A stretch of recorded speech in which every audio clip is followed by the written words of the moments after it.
siya. O sana, mamatay na talaga siya. Viral agad, no?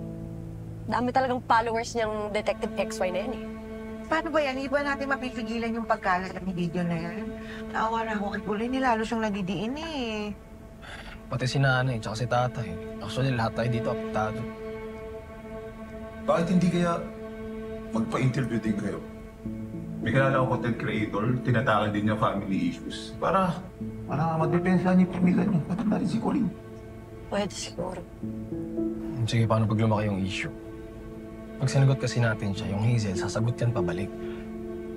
Tapos kailangan na naman nating depensahan. Eh, di ba yun yung ayaw ni Colleen? Kaya ang nag-social media detox yun eh. Lalo lang Google.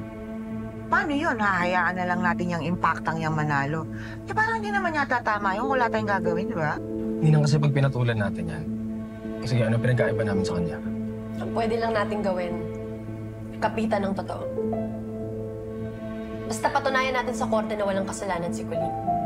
Malilinis natin ang pangalan niya. Pangalan natin.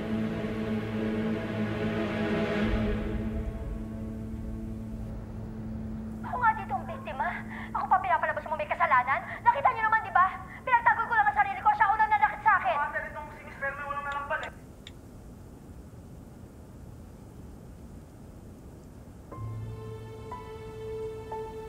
Kailangan talaga makipagtalo ka on cam.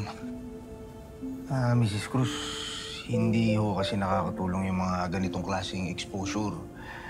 Lalo na once the proceedings start. Anything you say can be taken against you. Baka ikaw pa yung makasuhan. Attorney, kaya ka nga nandyan eh. Para depensahan ako. Mrs. Cruz, pero kung ikaw yung mali... Pero trabaho mo pa rin hanapan ng tama. Pwede ba, attorney? Kasi pinagagalitan mo ako, kumain ka na nga lang.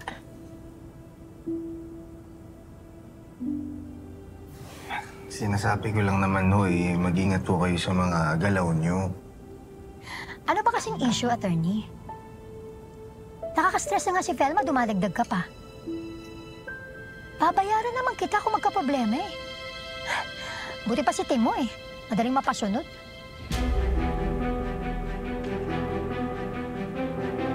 Si Timo? Yung driver na nakabangga kay Jessica? Ano ibig mo sabihin na mapasunod?